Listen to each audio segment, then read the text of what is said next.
Good morning, everyone. Welcome to another episode of Talk Show. We are going to talk about JavaScript and Emacs. So today is May 3rd. So I'm live. Good. Today is May 3rd, Friday, 2019. This is Captain's Log. And we're going to talk about JavaScript iterators. Now, JavaScript is a extremely complicated language. Even with 2015. I mean, it's convoluted language. And we're gonna talk about Emacs long line problems and Emacs community. These bad things. Then we're gonna talk about some coding practice. So let's see how many people watching. Zero. Okay. So let's begin. We have to begin somewhere. Begin at the beginning. Now let's talk about, so which one to go first. There is the, okay, why don't we, so we got two people here. Say hi, XR Talk Show, and let's put today's date, and let's put the topics here. Okay, so that's a topic. So, but my neighbor is mowing the is blowing the grass. Let me turn off the close the window. Hold on a second.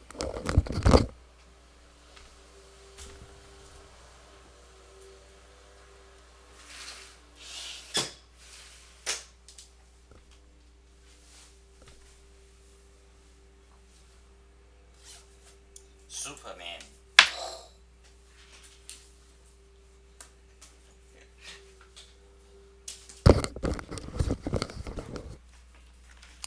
So now we are talking. So let's begin talking about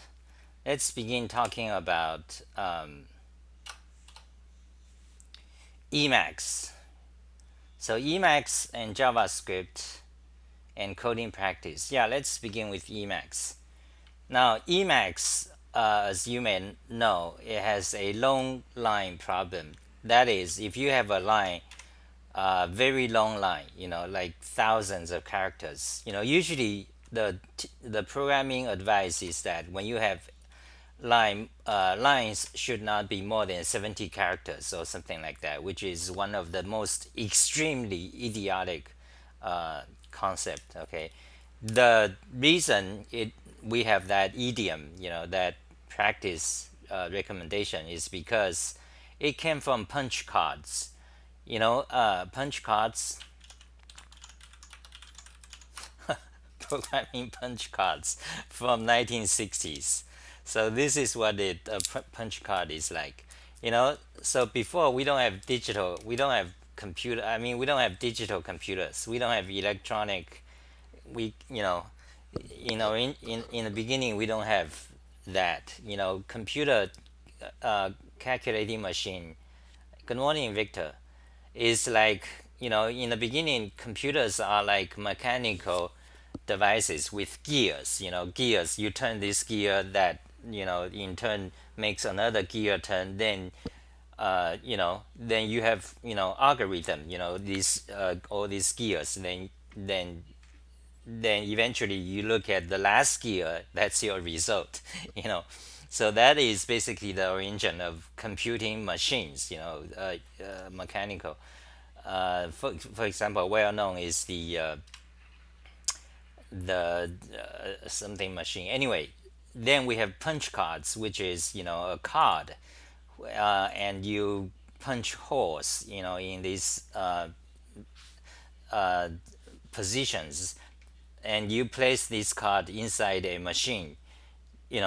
That's how this. So this is like today's source code. You feed this into a machine, and originally the punch card is like 70 holes, 70 or 80 holes. So, so that is the origin of the recommendation of 70 characters per line. You know, so this is I don't know. I don't know. I'm not. I don't know the history of the punch card detail. You can read on Wikipedia, but basically that is kind of the origin of the 70 lines, 70 characters per line. And why it became popular, because Unix, the most idiotic crap in computing industry, because Unix in the 70s and 80s, they tell people to cut lines. They enforce the idea that lines should not be more than 70 characters, because if you have lines more than 70 characters, they simply truncate it silently, like they just cut it off. So terminal size are also 80 by 24 or something like that. Last name Esterhove, first name last name. Okay. Anyway, so yeah, terminal. Uh, well, yeah, that's true. That's a good reason. Terminal. So we have terminals which only can display no more than 80 characters. So anyway, so as everything goes, you have you have to follow. I mean, there are constraints. It's like in the 1980s, for example, you cannot say, "Oh, let's just have," you know, technology advances slowly, and each time step by step. So you have all these constraints from the past. Today, so that is reasonable. So what I'm trying to say is that the lines at 70 chars, practice, it's actually still recommended by idiotic programmers all over, like on Git, on Magit, in Emacs Magit. They warn you, like if you have more than 70 if your lines is longer than 70 characters. But those are the most idiotic thought. But what I'm saying, yeah, so I'm saying that this came from the Unix idiots, okay, the Unix and Linux idiots, and typical hacker, so-called hacker culture, elite hackers, or Unix philosophy, or those kind of thing.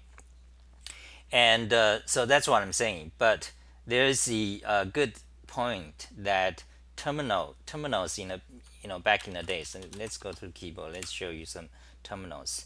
So this is my keyboard blog, and you can go to history. History. So here we see several terminals, from 1965, 1969, 1970s, all over, in 1976, this is how Vim, the VI editor, began.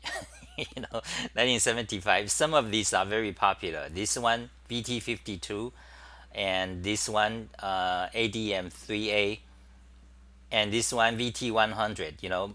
Most older programmers, like today, in their 50s, 60s, they have found memories of these terminals. But anyway, so you have these terminals, and they can only display 80 characters.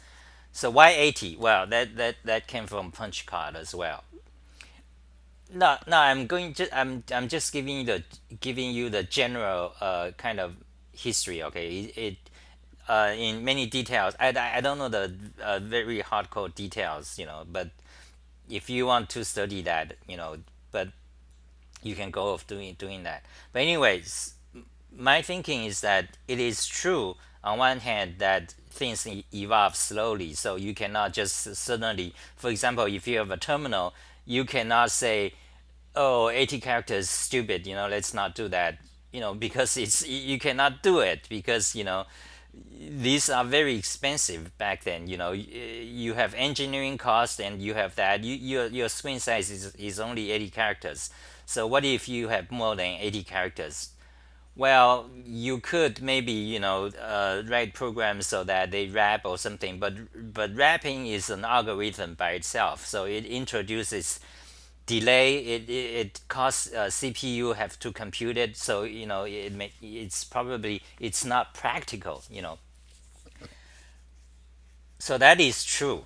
So we cannot just thinking back and about how things are stupid because they don't have today's background. It's not like today.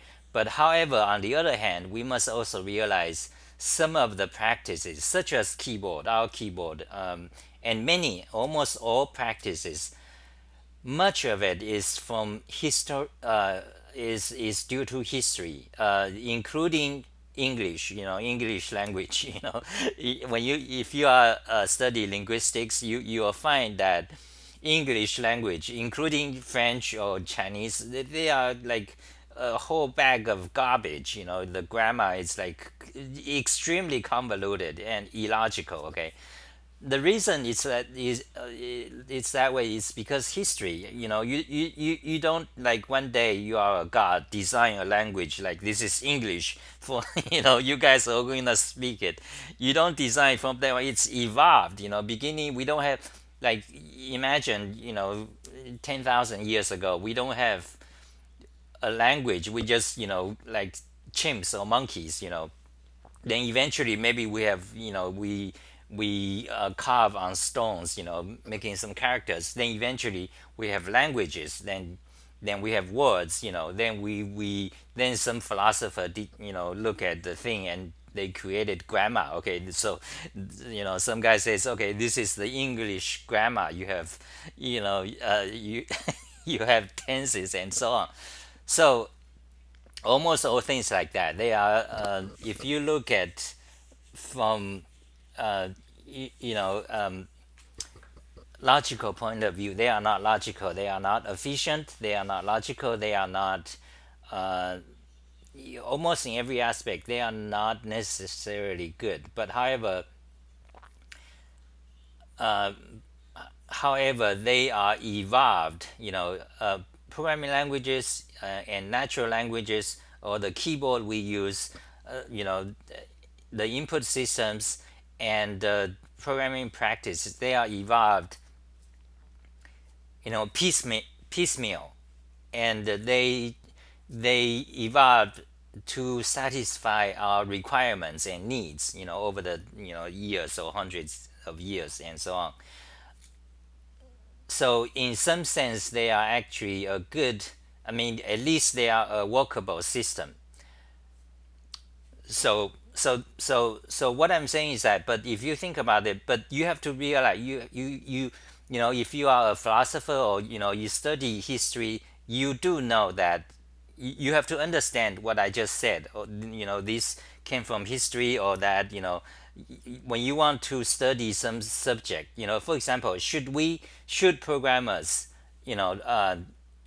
have lines no more than 80 characters? Any particular issue, when you study it, you think about it, you think of, you study history, you study all the things, then you make a good decision. Okay, so what I'm saying now, okay, my point right now is that the vast majority of programmers are idiots, because when they think about, they don't think actually, the whether line should be more than 80 characters, they don't think, they don't know where it came from. They just think, oh, it's good because longer lines is harder to read. It's extremely idiotic. For example, if you are in a word processor, any editor, this is Chinese. Okay, so let's turn back to English. Okay, so any processor. Okay, so for example, let's this is any this is a word processor. Actually, it's just a simple text editor, and this one is called text edit. It is the default editor in Mac OS, the operating system. For example, did I ever press enter? No. Is this line more than 80 characters? Yes. But is it easy to read? Yes, because there's an automatic wrapping. You don't have to press enter.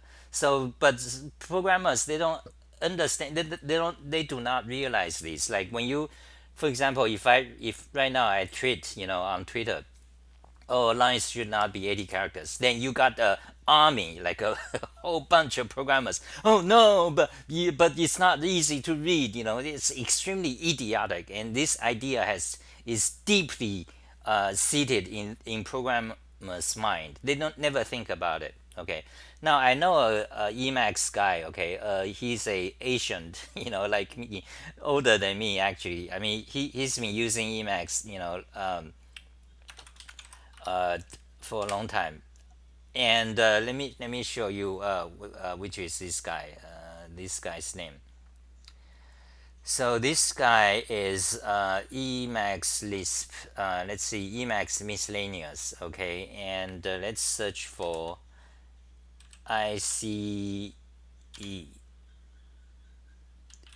ICIL. Let's search for a screenshot. Nick O'Clock, this guy. Okay, so this guy Nick O'Clock, he's a old Emacs old bee. He's been using Emacs since for 30 years, something like that.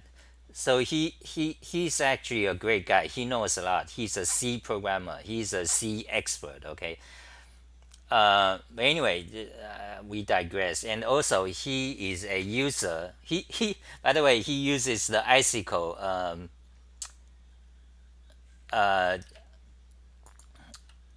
package from Emacs, which is one of the package that few people, not many people uses. And he also is a Motron keyboard user, so he uses this keyboard for like 20 years. Before there is a fad, today about ergodox or split ergonomic keyboards. But anyway, he's been using this keyboard for like 20 years. In fact, there's a picture. Let me show you a picture of this is his keyboard.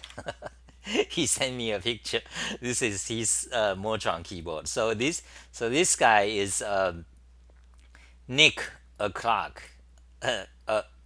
Nick O'Clock. What a strange name.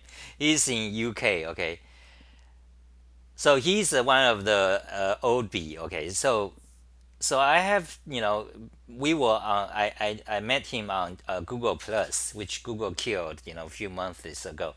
So I met him on Google Plus, and he's a great guy because I like often. Hi Nicholas, hi guys. Often I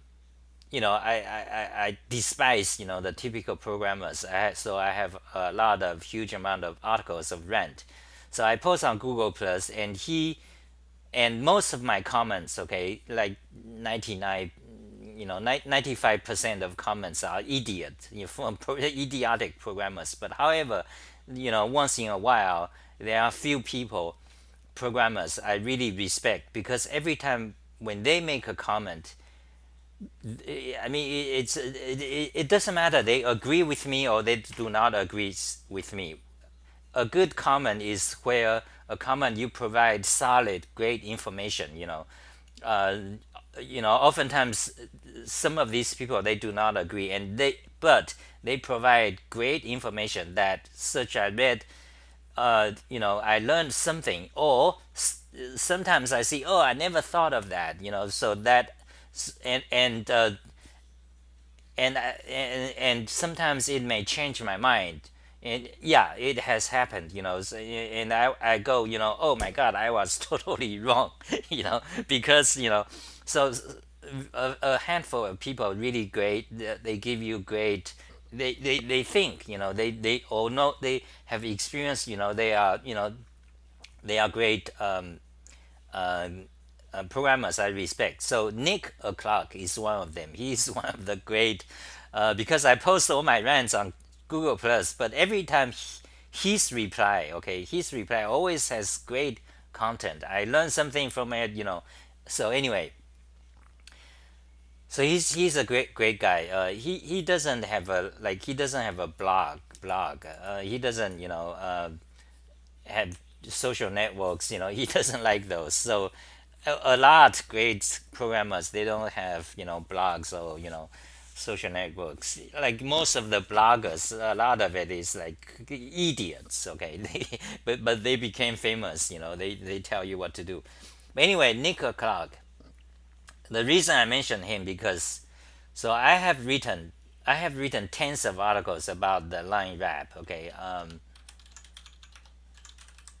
hot wrap lines. Okay, I'm digressing actually. Originally, I wanted to talk about the Emacs long line problem, but that is the nature of Xar Talk Show. So I have this article, programming the harm of hard wrapping lines. Okay, so they are like okay, and another one that like there are 10 articles or so written in the past 20 years.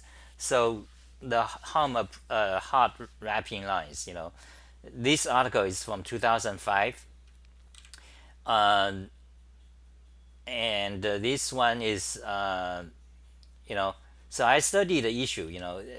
Let me tell you what originally why it happens. The Unix fucks. Okay, the Unix, the programmers, the Unix philosophy scums. Okay, those people, voodoos. They spread voodoos.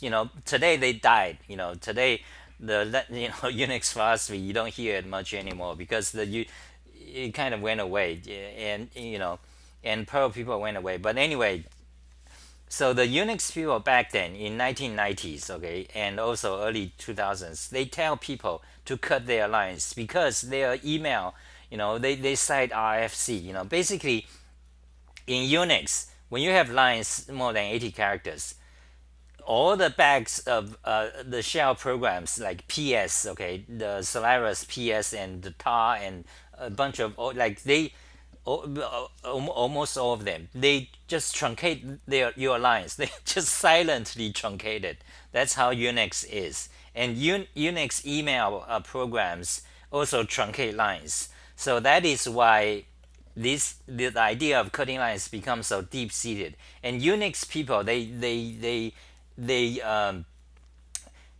actively go out and harass any other programmers who do not truncate their lines. For example, there's a famous Perl programmer who is doing that. Like back then, you don't have Hacker News. Back then it's on news groups. Okay, so they are Unix programmers. They tell other people you should truncate your lines. Like if I write an email, let's say this one, for example, I open new buffer. So normally it's all in one lines, right? But if you email that to the news group, you will get flamed. They want you to tell you want to do it this way. With the let me show you the white space. So you can see the white space characters. You see, so this way you can see there is a new line character. This is called hard wrap. Instead of instead of the what? Yeah, instead of like that. But we can create a soft wrap. Soft wrap is like this. You see, right now it's still one long line. There's no new line in anywhere here. But however, it is wrapped, over the window. In fact, you can do a margin. You can set the margin in Emacs. I'm not going to show you it, but you can search, Xali Emacs margin. You'll find, you can have you can actually set the margin just like a word processor. So anyway, so this is the issue. Okay, so and so it's deep, the idea of coding lines is very deep in programming languages. I mean, among programmers. Yeah, Google Plus is dead. But anyway, so this idea is a very bad idea. In fact, you can see one of the it has huge consequences, and it also influences how programming language is designed. So this is one of the most idiotic. Like I have so many articles discussing about it. You can see here. It has huge bad consequences in programming community. Okay, and I'm going to show you one today. But by the way, you can also word wrap. Okay, so let's see. You see, now it looks better. You see, so this paragraph still I do not have any line. I do not have any new line character, but yet you can see it's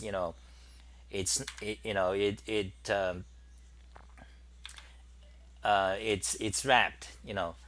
So anyway, the line coding has lots of consequences. Let's see, and I'm going to show you. I'm going to show you one of the very bad consequence today. That is in Emacs. Okay, I'm gonna let me show you then. Yeah, so first of all, I talked, so it came from punch cards. Then then it became a tradition. Then the Unix people, the voodoo programmers, they spread it. They insisted. So to this day, we still have this convention. A lot of programming styles tell people to do it, but we should not do it today. Okay, it's really bad. Okay, instead you should insert a line return only at logical places, such as when you finished a sentence.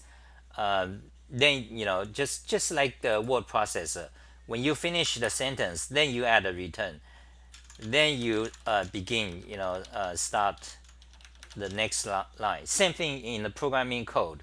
When you have a programming code, let's close that. So for example, I have code here. Let me go to this window. So this is my code. You see, I do not wrap lines. This is one line. It should be that way. And when you have code, for example, this long line code, do not wrap lines. Wrap it only when it's logical. It's a logical unit. That's how things should be. Then, because another consequence of this line wrap is you begin to have this counting counting software size by number of lines. Extreme idiotic. For example, this list. This list is normally how things are done, but however, I can do it this way. Then my program, I can make my program 10,000 lines or 1 million lines, just by doing this kind of thing. It's extremely idiotic. Then another consequence is, so programmers focus on this, kind of, when you count program size, you want to focus on the unit, like algorithmic unit. That is the proper way. So you might want to count, how many algorithmic unit there are in a software. That's a proper way to, that's a proper idea to judge the size of a software, not lines of code. But because of the line, 80, 70 characters, because of this habit and thought, it has lots of consequences. One of the consequences is that programmers do not ever get the idea that a software should be algorithmic unit. Instead of, they just think of lines. It's arguable, whether this, anyway, so it's a problem. So because everything you do, your reactions, your decisions, you as a person in real life, doesn't matter what issue, whatever you do depends on two things. Okay, one is your heritage, your DNA, whatever you were born with. Okay. The other one is your environment, how you grew up, what you see, what you have seen, your experiences, what you have been taught. So if you have been taught, from when the first day you start to learn programming that you should cut lines, then that becomes part of your experience. You never think of it because most nobody ever think about everything we are being taught. Because if you actually do that, you became a philosopher. That's what philosophers do. You are just taught of your culture, whatever. You just do things because that way you are efficient. You don't have to think. So, but if programmers are taught, it is a fact that programmers are taught to this day that you should cut lines, then it becomes part of your, thought. So that prevents you from, you know, uh, you don't have awareness of this of the issue. So that influences your other thoughts in programming languages, in other things. So that's one of the harm. So that is why I say the algorithmic unit. Programmers, this concept is not popular. If you ask programmers, like ask your friends, ask those people at Google, idiots at Google, ask them what is a algorithmic unit. They'll go, huh, what do you mean? But you say number of lines. Oh yeah, of lines. They are talking about, oh, there are these tools you can count number of lines, and there's another tool you can remove the comments, and these idiots. Okay, so so let me start to show you a problem, a real problem in Emacs. Because due to uh, the habit of a lines is no more than 70 characters, you have this serious problem in Emacs. So let's go to JavaScript. Okay, JavaScript ECMA spec. Okay, I'm gonna demonstrate the long line problem in Emacs. So there it is, standard ECMA 262. ECMA 262 is the name of the standard for JavaScript, the language. Okay, and the language, the the name of the JavaScript language officially is ECMAScript. The organization that creates this spec is called ECMA. So it's very complicated. So anyway, so we have now ECMAScript 2018 language spec. Okay, now there's a HTML edition. Let's open it. Now this file is like 6 megabytes. Okay, now it takes a while to load. It's still loading. So meanwhile, let me read some comments. So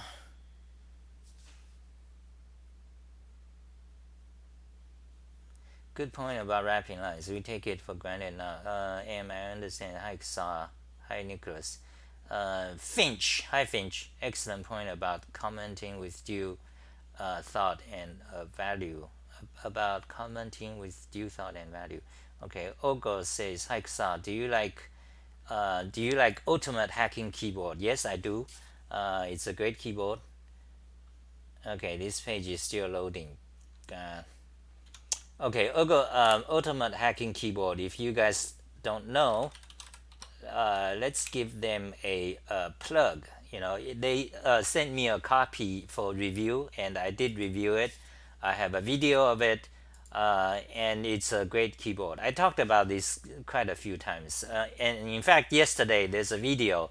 The whole hour is about keyboards, so you might check it out. So isn't Google Plus dead? Yes. Finch says, I actually realized that I hadn't given much thought myself. Okay, so let's go back to this. Wait, this is still loading. Come on. So anyway, this is the ECMAScript, the JavaScript standard. let's try to save it. Let's save this file. Okay,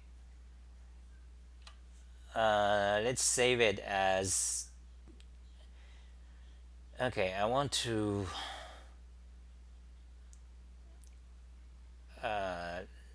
xxx. Okay, so let's save it as x.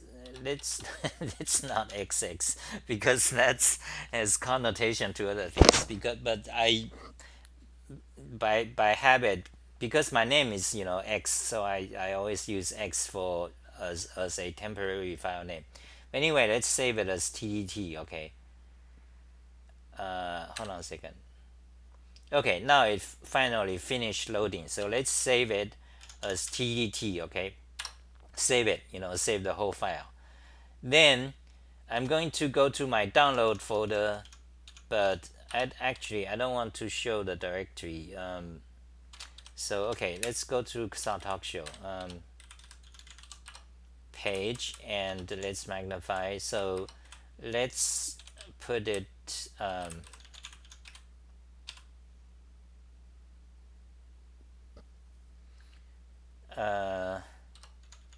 possible topics. So let's put it here. Okay, so I have a command that actually just do it for me. Yeah. So actually I have to go to the download directory, but I don't want to show my download directory, but who knows what's there. Because downloads xx tt. Okay, so anyway, we just open the file. So this is a file. We opened it in Emacs, so that is great. Now let's page down. Okay, so actually let's page down. Let's scroll down. Okay, now you start to see this long line. This line is, I don't know how many characters, but it's it's like 1K or a few thousand characters or something. And let's scroll down. It doesn't work anymore. Wait, it still works. Okay, let's scroll down. But basically, what happens right now, or maybe, or it will happen.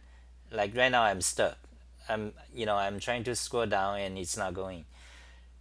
Emacs has a problem with long lines. When you have a line that's very long, okay, Emacs becomes extremely slow. How slow it becomes depending on how long is your line. So if you have a line that's few thousand characters, such as this file, which is very common, you will find long lines like this very common in today's web, front end, HTML pages or CSS. It's because they put everything in one long line without space when possible, and without new line break character, so that they save the file size. So now I'm like stuck. Let's see. Like let's describe key. Let's see. I'm surprised actually I can call a command, because normally a command will not work neither. Like you cannot even call a command. Okay, actually it's still working. Wow. So let's page down. Okay, yeah, so it depends on where the cursor are. So the cursor, if the cursor is at the line that's a few thousand characters into the line, the more slower it becomes. So right now it froze. I'm trying to page down. So oh yeah, it still runs. Let's page down one more. Oh, it works. But yes, so this is a major problem. Yesterday I spent 30 minutes to to work this file. So what can you do? There's like nothing you can do. Yeah, so we are a few pages into this long line. Let's get done. So that is a problem. So when you have a file like this, it's impossible. You cannot work with it in Emacs. So what you have to do is that you have to actually replace, remove these long lines, replace, so that when there, for example, when there's a comma, this is JavaScript, and there's a comma, you replace it by comma new line. So but however, to do that in Emacs is impossible, because every keystroke you type, it'll take 1 minute to update the screen. So you have to write, use another script. What's going on? It suddenly went to the top for some reason. But anyway, you have to use another script. What?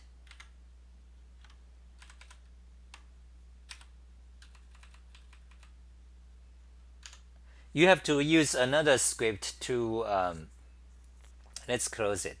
Let's close it. You have to use another script, find replace script, to to remove the long lines, to cut up the long lines. Then you can work with Emacs. So right now I just try to kill the buffer. It's not okay. Finally, it's done. It's killed. Okay, so that is the problem. So why? So imagine a text editor cannot deal with long lines. So what? So we have a lot of Emacs fans. Like us. We say Emacs is great, this or that, but it cannot deal with long lines. I mean, that's a major issue. Then we have Emacs dev in the Emacs dev community who refuse, who refuse to say, who deny that Emacs has this problem. And one of the guy is this guy, Eddie. He's probably the guy who most Emacs users or developers has problem with. He always writes the most contrary opinions, like everyone, something everyone believes he doesn't believe. But anyway, yeah, he's the guy who deny, who kind of deny this Emacs has this long line problem, because you can, if you search Reddit, okay, you search his name and my name, Eli Zareski and Xali. You search Reddit, you'll find the post. He denied, like everything you say. He denied. No, Emacs doesn't have this problem. Oh, that's because you didn't this or that. Incredibly fucks. By the way, he's one of the main Emacs developer. Okay, he's been using Emacs for like 30 years or something. Yeah, and he's one of the he's probably the topmost Emacs developer today, in terms of how many code you've done contributed to Emacs. One of the top, let's say the top 10. So you cannot, like, I cannot, like, whenever you flame him, you run into issue, because he's actually a great contributor, in terms of contributing, but he's got problems. He always deny all the problems Emacs have. So this is the issue, because then Emacs do not progress. Because every editors, like we are in the Emacs community, we love Emacs all day and night, and that's fine. But once you go outside, Emacs users are very small compared to all the real world. Look at the real world. Emacs users are like 1% of all the programmers, probably less. Okay, and then you look at the VS coders, or Atom users, or they laugh at Emacs. Editor, you cannot open a file that has long lines. This is extremely stupid. Okay, so if you are an Emacs user, you have to spread this. This is because this is true. This kind of things is what harms Emacs. It stagnates the progress of Emacs. And okay, back to my topic. So Emacs is this way because of the idea, the deeply seated idea by the Unix people, that lines should not be more than 70 or 80 characters. Because of that, to net, it's been generations, 20 years, 30 years, programmers has been fed that idea. So basically, if you look at all the source code out there, they always cut, programmers are, taught, to truncate their lines. So you do not run into files that has long lines. That is why, so Emacs, has this problem. But not today, because things do improve slowly. Even with your garbage, your Unix philosophy, Perl, programmers is lazy is a good aspect of programming, something like that. Slogans, chants, these voodoos, these patterns, patterns programming, or something injection, all this crap, agile, extreme programming, all this crap, they thrive for a period of time, then they die off. Today, all the slogans and concept, there are more than one way to do it. From Perl, which for 10 years, for a period of 10 years, that's spread by every programmer, they disappeared. Then the Unix philosophy, small is beautiful and all that crap, they disappeared. You don't hear it, every day. We still talk about it, because we guys are from this niche group. But on average, you go to Hacker News, you don't see that much anymore. It's that's also dead. So all these voodoo and patterns, programming patterns, anti-patterns for throughout year 2000s, that's hugely popular. Every programmer is like, oh, you should do this pattern, that pattern, this or that also passed away. You don't hear about patterns much anymore. But today's got new things. Today's things, well, which I may talk about. But anyway, so that is the issue with the long lines. I think that let's go back to Xar Talk Show. That kind of concludes my talk about that issue, the long lines problem. This long line problem I have, like, so let's close this. I have tens of articles about that. I can like go on about, because there are many issues to it. There is many like these articles. Some of them are practical, like they teach you something in Emacs, how to wrap lines, how to toggle word wrap, how to create a margin. Well, the code changed, it no longer uses margin now, but anyway, so some of these articles are tips about related to long lines, and you have visual line smart, okay, and in Emacs. So let's see.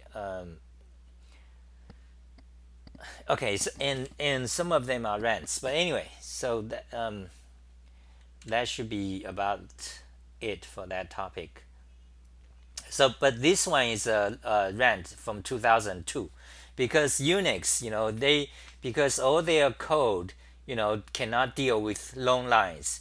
So they created this so-called RFC. So RFC, if you don't know, is comparable to today's language spec standard. Like HTML5, from this what the fuck, group, or W3C, or the JavaScript ECMA spec, or so RFC is back then is one of the standards, supposed to deemed to be the good guys from the programmer idiots. So Unix, so they wrote RFC. So they in RFC email about email protocol, for example, they say that in email lines should not be more than 80 characters. So they kind of enforce it to all the other protocols, or Apple or Microsoft. So today you would call this history. It's a piece of history. And the guy who pushed for truncating lines is this guy, Tom Christensen. He is a very famous, extremely well known. It is like every programmers know him back in 1990s and early 2000s. Okay, he's a pro programmer, so he spread. He actively tell people to truncate lines, like he wrote programs, to automatically find posts that does not truncate lines, and then he flame people. He's one of the, today you might call it a troll or something, but he disappeared. He died along with Perl. Many of the very popular Perl programmers, they are not talking anymore. You don't see them anymore. He stopped, being very active since around maybe 2010 or before. And he's like 56-year old. 56, that's not too old. So I don't know what he's up to. But he's one of the most famous celebrity programmer, celebrity back in, late 1990s and early 2000s. So these are about programming fashion, so they come and go. And today, by the way, today I discovered a new thing today. Let's go to Kazaa programming blog. I discovered a new thing which I'm about to I'm going to read. Basically, this article says that the if statement, basically they it's like if statement considered harmful. So they want to push a new way. I mean, they kind of talking about how you should not write many if statements. I think it's crap. Okay, in some way they make sense, but it's the thing they say is fairly complicated, so I haven't actually go into detail yet. But I can tell right away it's another, it's like a new idiom, the idiotic fashion by these programmers. And and the thing about this article is that it's hip. The word is hip. Like, it's, I just saw a Hacker News post on Twitter. So all the programmers start to read it, and they talk about it. Oh yeah, then they start to tell other programmers, you should, this, is wrong. You should do it this way. Okay, that's about that. Let's go back to read the comments.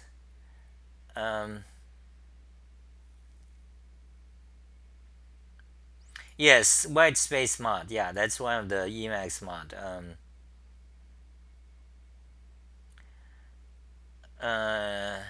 Tonelli.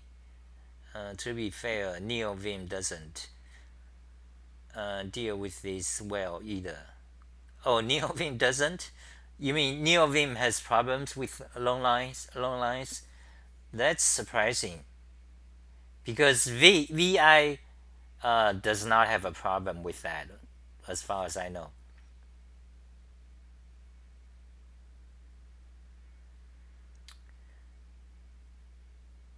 Both are usable in a GPU accelerated terminal emulator, which probably would be the solution to the problem. About files with long lines, I don't think that's the issue. I think the issue is primarily due to how the editor is coded. I think that is the issue. It doesn't really require GPU accelerated, things. So how long have I been talking? So let's see. 50 minutes. So what's up? So maybe that concludes one topic from today's talk show today. Any questions and any comments, any new things? Type it. So Victor says, have you heard of Cat V website? No. What is that? Cat V.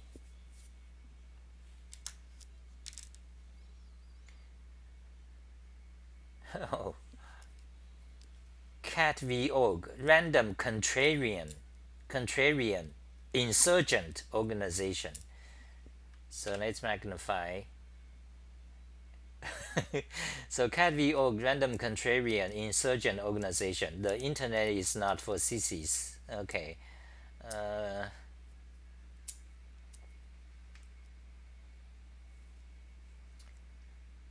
so what is that site about?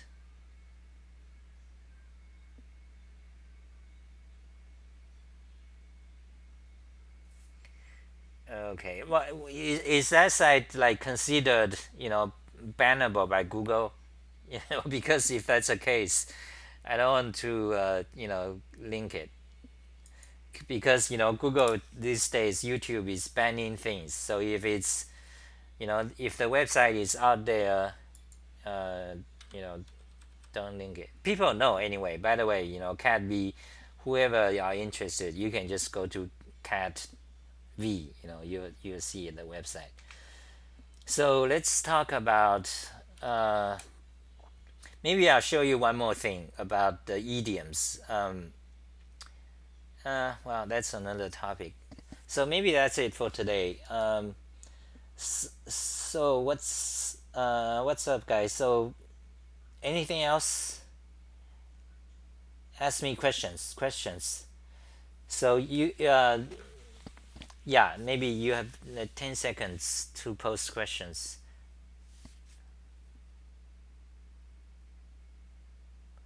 Oh, so it's a bunch of people who idolize Unix philosophy. Okay. So let's magnify.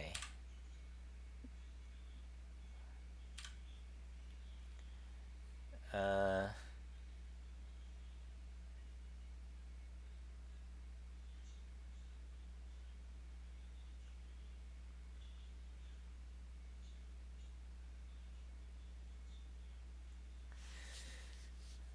well, okay, that's yeah. Well, that's a lot to read. So Golan is great. I like Golan. Harmful software page. Uh, so harmful software. HARM. This one.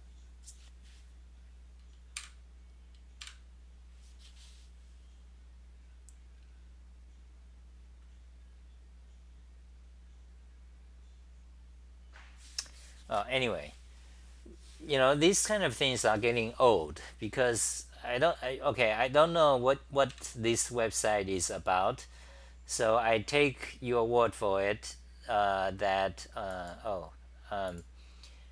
I take your word for it that is kind of for it's trying to uphold the idea of Unix philosophy kind of thing.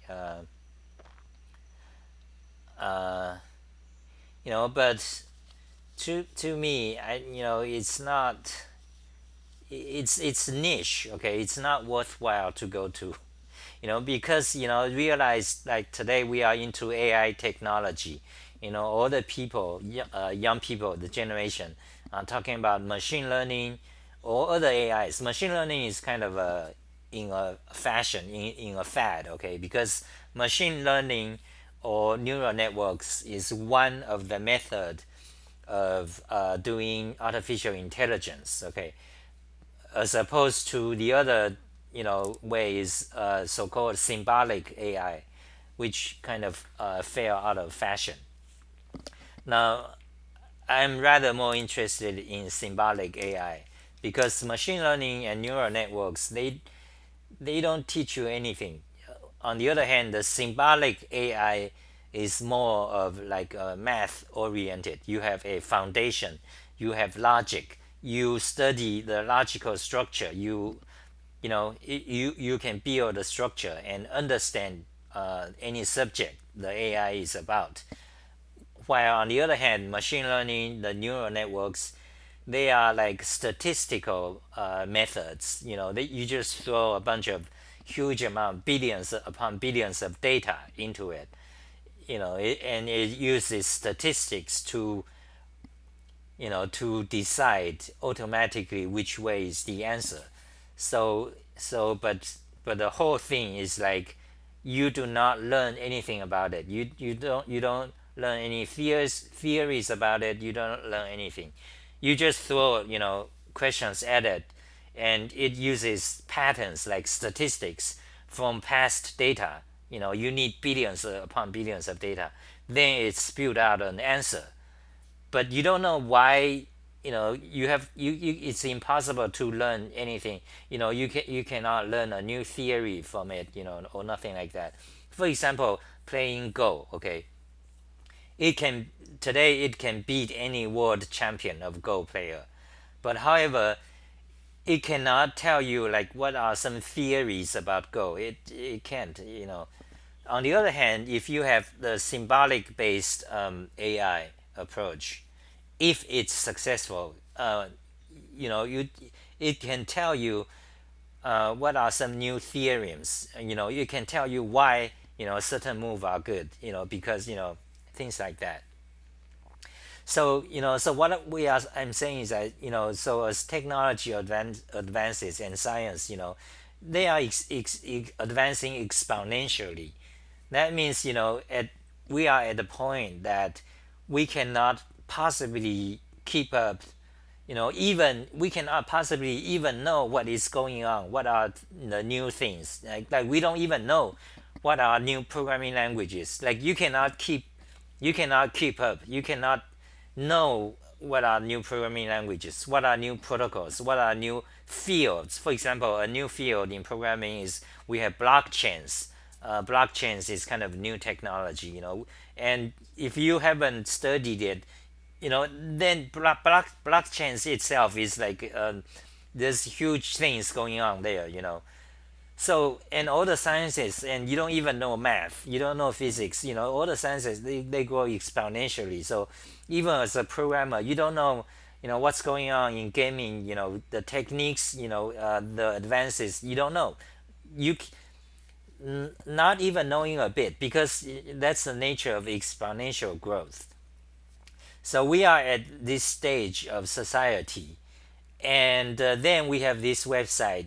I suppose it's like old fashioned, going back to the Unix philosophy, which is about telling you about how you should think about how you program things like that. It's like it's kind of, in terms of effectiveness, and in terms it's kind of becoming silly. It's not I don't I don't think it's worth your time to. And by the way, this is just one of them, right? There are a lot other approach kind of things. Then, and by the way, the whole thing about Unix philosophy is that it's not science. There's zero scientific basis. It's more like the the what you would call the law of hackers. It's kind of a cult. It's kind of a community. It's just a belief, certain beliefs. It's like a cult. There's zero scientific basis. That's what it is. On the other hand, there are quite a few scientific based programming paradigms and methodology, where, for example, there's a well-known book, Code Complete, which is one of the early days, where you actually use statistics to talk about software size, how it affects people, how it affects design. You actually measure. You use statistics to measure all the software, their size, and what happens. A variable name size. Things like that to study. So that is one of the approach of a scientific basis for software methodology, okay, or you can say philosophy, where how as a programmer, how you should think or code, or idioms, what idioms should be good, and things like that. Unix philosophy is not, it's not in anywhere a scientific based one. That's why I think it's very bad.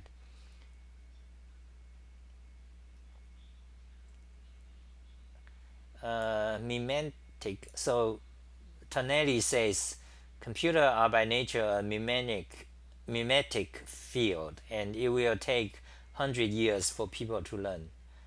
I'm not familiar with that phrase, mimetic field. What does that mean?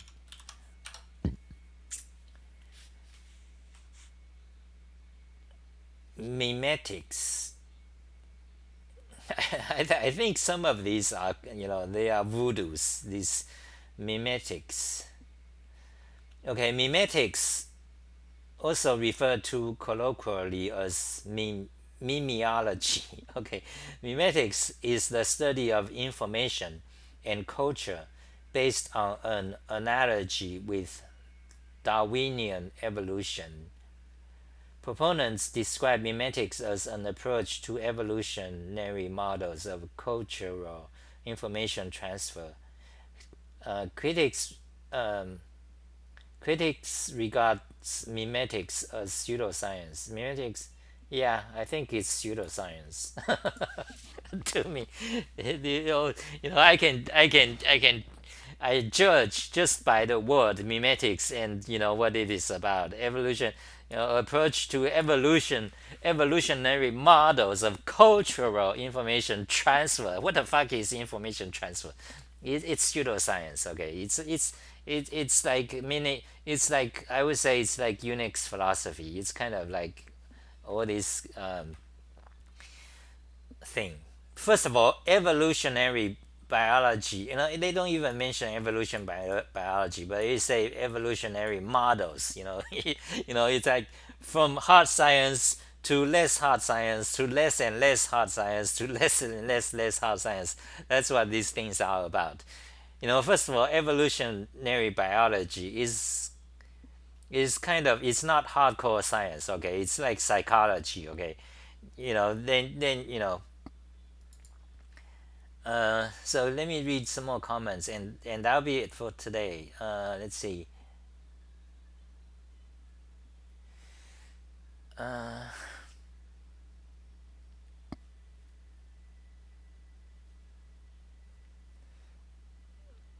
Okay, it's just a bunch of people sharing.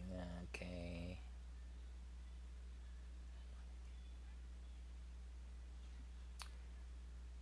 Oh, so Mur says thoughts on programming paradigm, functional versus imperative. So, and it links to one of my article. Okay, so this article, let's see how long I've been talking. Okay, maybe 10 more minutes, and that'll be it for today. uh, okay. So anyway, so I have this article. So what is the question? Thoughts on programming paradigms, functional. Okay, I'm gonna quickly go over this article. Functional programming is real world stateful. Okay, this article is my reaction when reading Rich Hickey, the designer of Clojure, his bunch of lectures and essays about functional programming. Actually, his deal is that he created Clojure. One of the primary reason is that he is for concurrent programming. Okay, so his design of Clojure is primarily the impetus. Okay, the major thing he wants to tackle, he wants to solve is concurrency. That is the primary kind of thing in of Clojure. Clojure, but if you don't know, Clojure is a Lisp based language that is implemented on top of Java, Java virtual machine. Okay, I have actually studied Clojure for like full time for a year, and I have a tutorial that is incomplete, but I did a project for this great guy David. David, I can't remember his name. Um, But anyway, the David guy, what's his last name? He is a if you code Java, and in Java community, Java. Let me actually talk through this. Okay, Java framework. There is one Java framework, Java web framework that's extremely popular. Okay, and that is created by him, David. David something. 100 best Java frameworks. Okay. So let's look at. Does anyone know? One one of the most popular Java web framework in Java is created by him, David something. So let's see. It's not Spring. It's not JSF. It's not Struts. It's not Hibernate. It's not Play. What? Grails? No. Wicked? No. Yeah, it's not here. That's odd.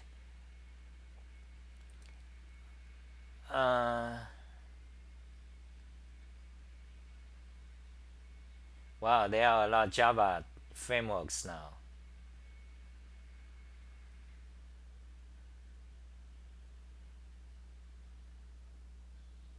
Does anyone know? Okay, let's just repeat. Let's just, these websites, they all copy each other. Spark. VCCAC. Okay, I remember David VCCAC. He is also I think, co-author of VCCAC. He's an old guy.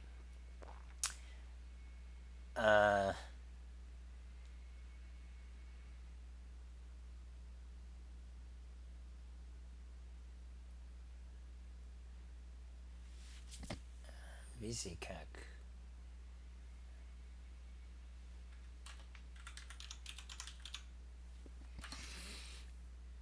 I cannot find his name, but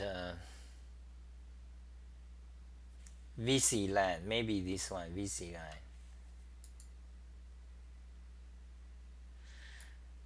Land. Hey, avocadoras.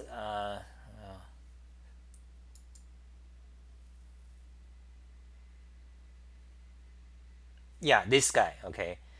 Now he's a great guy. Okay, he is a DPP. He goes. His handle is DPP. Okay, and damn, I want to get to him. Okay, so let's go to him.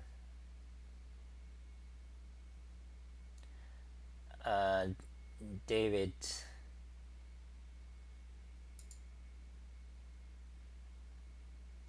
Click. Doesn't work. How long I've been talking? The rainbow of death. Okay, so let's go back here. So any one of you code Java?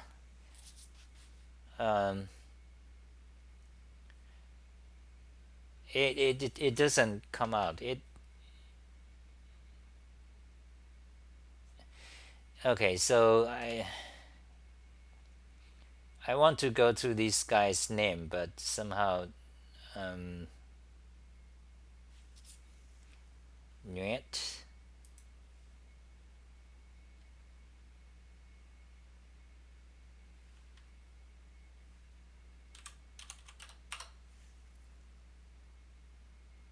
David Pollak.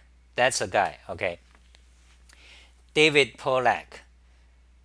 Now he is a old bee. Okay, he's been programming for maybe 40 years or 30, 40 years. Okay, and he helped me financially greatly a few years ago.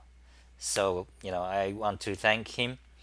So David Pollak, he is also a creator of this Java, extremely popular Java framework. Let's search for it. Um,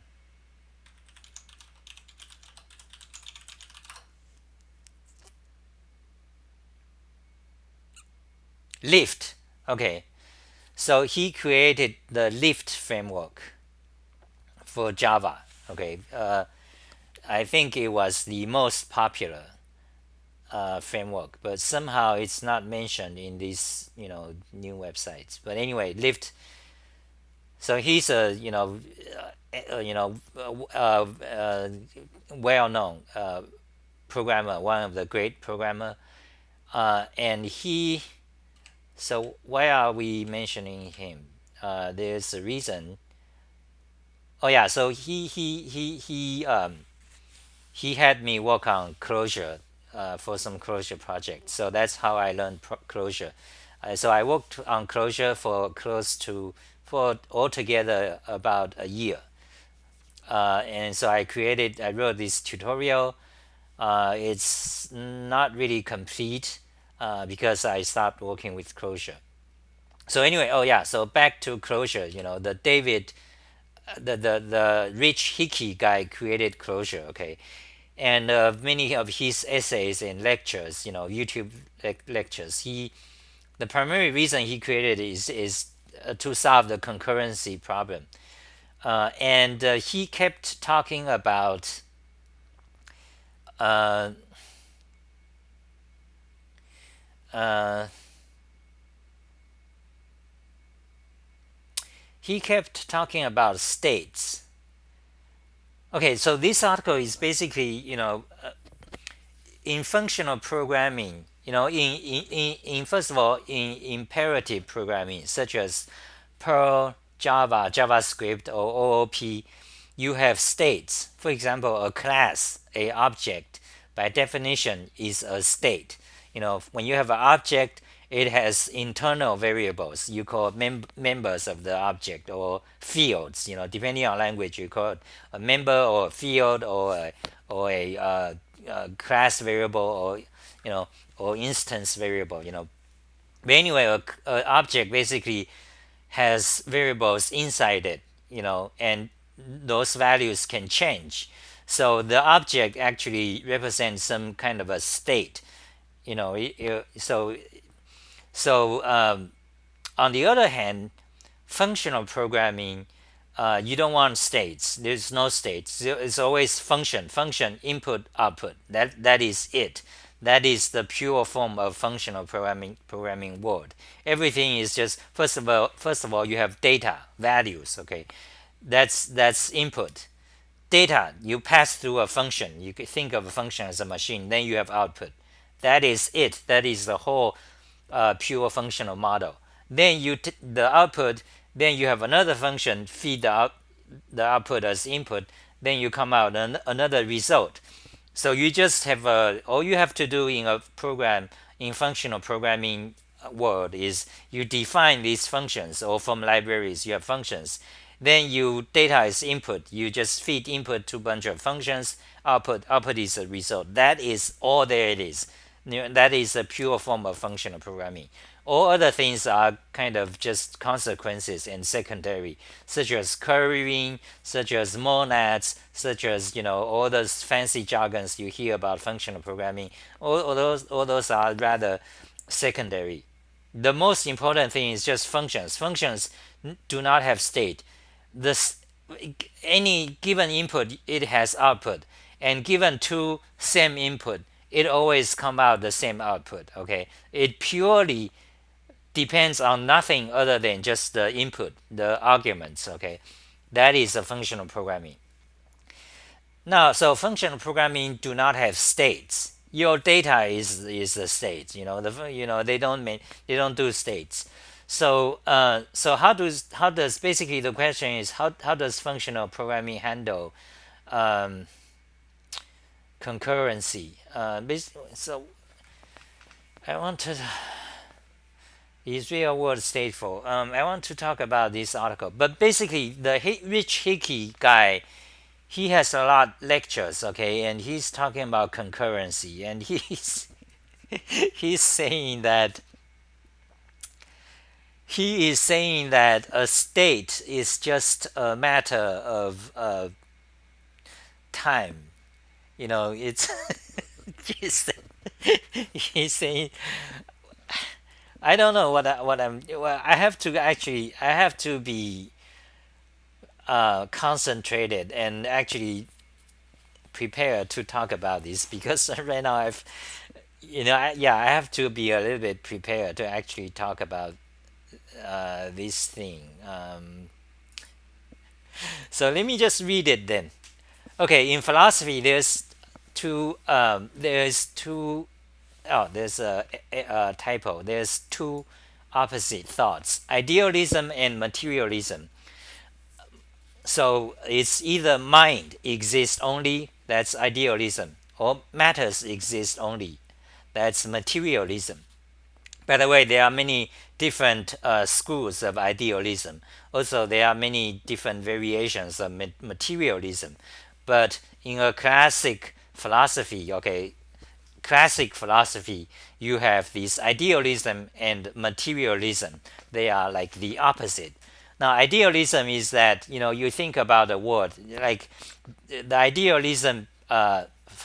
idealists believe that nothing exists except your consciousness, because I have a pen, but how do I know it exists? I cannot possibly prove they exist, but they say that the only thing I can prove to be real is my mind. Like I think therefore exists. Something like that. That's the only thing I can possibly believe is true is my mind, because how do I know the pen do not? I mean, they say I cannot prove the pen exists, because how do I know I'm dreaming? Because if you are dreaming, although it's so real, but you can but it's actually not real. Or in a Matrix movie, how do I know I'm not living in a Matrix? Maybe I'm just a computer program. But there is one thing I know that I can prove, according to idealists, is that my consciousness, my thoughts. So I have this mind that is real. Okay, that's the basics of idealism.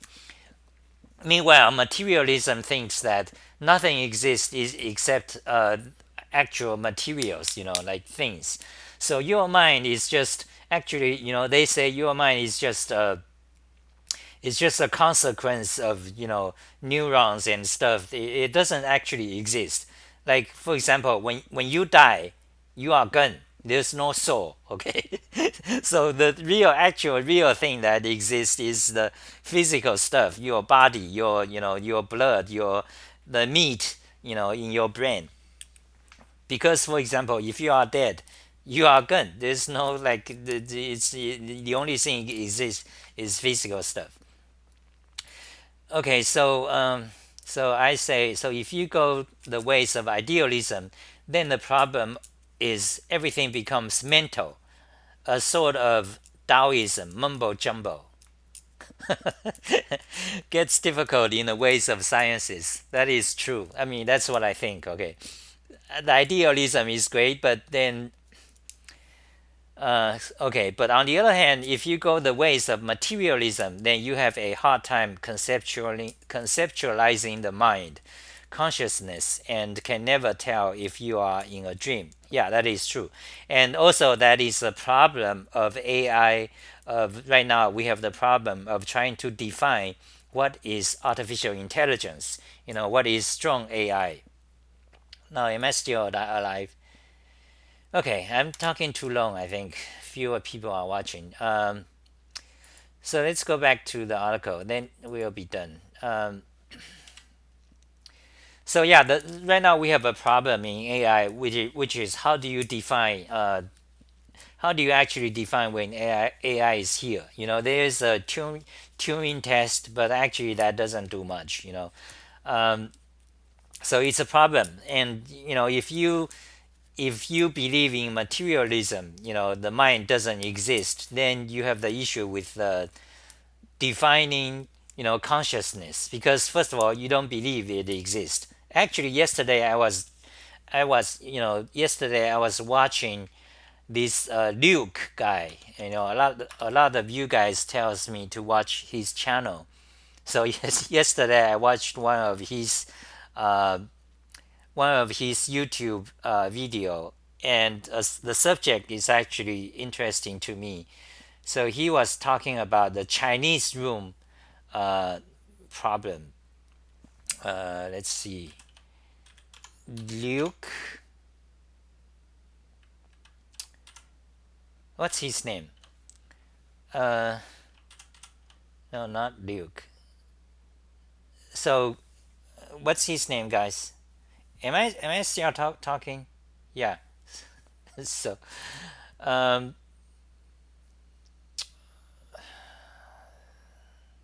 yeah.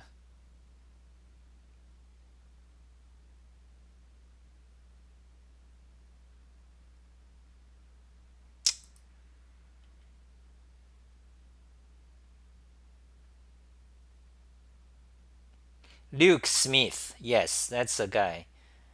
But